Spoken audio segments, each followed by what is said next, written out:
Gaza युद्ध के बाद ही दुनिया के लिए डोनाल्ड ट्रंप एक नई वैश्विक रूपरेखा तैयार करने में नजर आ रहे हैं। दरअसल अमेरिकी राष्ट्रपति डोनाल्ड ट्रंप इसी महीने वॉशिंगटन में अपने नए बनाए गए बोर्ड ऑफ पीस की जो पहली आधिकारिक बैठक है वो बुलाने जा रहे हैं। बता दें कि इस बैठक का जो मुख्य उद्देश्य है वो गाजा पट्टी के पुनर्निर्माण के लिए अंतर्राष्ट्रीय स्तर पर फंड जुटाने की रणनीति बनाना है।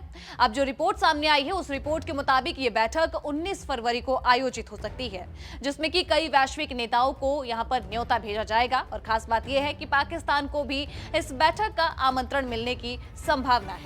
शुरुआत में तो ट्रंप का जो ये बोर्ड है वो इजराइल हमास संघर्ष को समाप्त करने और गाजा में शांति बहाल करने का एक माध्यम माना जा रहा था, लेकिन अब संकेत मिल रहे हैं कि जो ट्रंप है उनका एजेंडा इससे कहीं बड़ा है। जानकारों का यह मानना है कि ट्रंप इस मंच के जरिए संयुक्त राष्ट्र की भूमिका को सीमित करना चाहते हैं और एक ऐसी वैकल्पिक वैश्विक व्यवस्था खड़ी करना चाहते हैं जिसमें अमेरिका की निर्णायक भूमिका हो। वहीं बोर्ड ऑफ पीस को एक अंतर्राष्ट्रीय संगठन के रूप में पेश किया जा रहा है, जिसमें कि करीब 30 देशों के शामिल होने की जो संभावना है वो जताई जा रही है।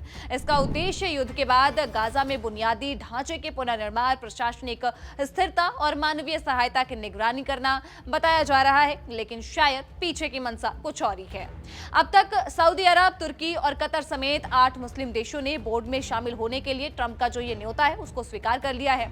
वहीं फ्रांस और यूक्रेन जैसे देशों ने इससे दूरी बना के रखी हुई है, क्योंकि इन देशों का यह कहना है कि बोर्ड में रूस की मौजूदगी और संयुक्त राष्ट्र की भूमिका कमजोर होने की आशंका उनके लिए एक चिंता का विषय है। हालांकि फिलहाल ये स्पष्ट नहीं है कि कितने देश ट्रंप के निमंत्रण को स्वीकार करेंगे, क्योंकि जो बैठक की औपचारिक घोषणा है वो अभी तक नहीं की गई है और एजेंडा को अंतिम रूप देने का काम यहाँ पर किया जा रहा है। निमंत्रण पत्र में बैठक का जो स्थान है वो यूएस इंस्टीट्यूट ऑफ पीस बताया जा रहा है, जिसे अब Donald J Trump US institute of peace के नाम से जाना जाता है। आपको ये भी बता दें कि ट्रंप प्रशासन का इस बैठक के जरिए व्यापक अंतर्राष्ट्रीय भागीदारी की उम्मीद कर रहा है। वहीं दूसरी तरफ बैठक की जो टाइमिंग है उसको लेकर भी कुछ सवाल खड़े हो रहे हैं, क्योंकि ये बैठक रमजान की शुरुआत के आसपास हो रही है।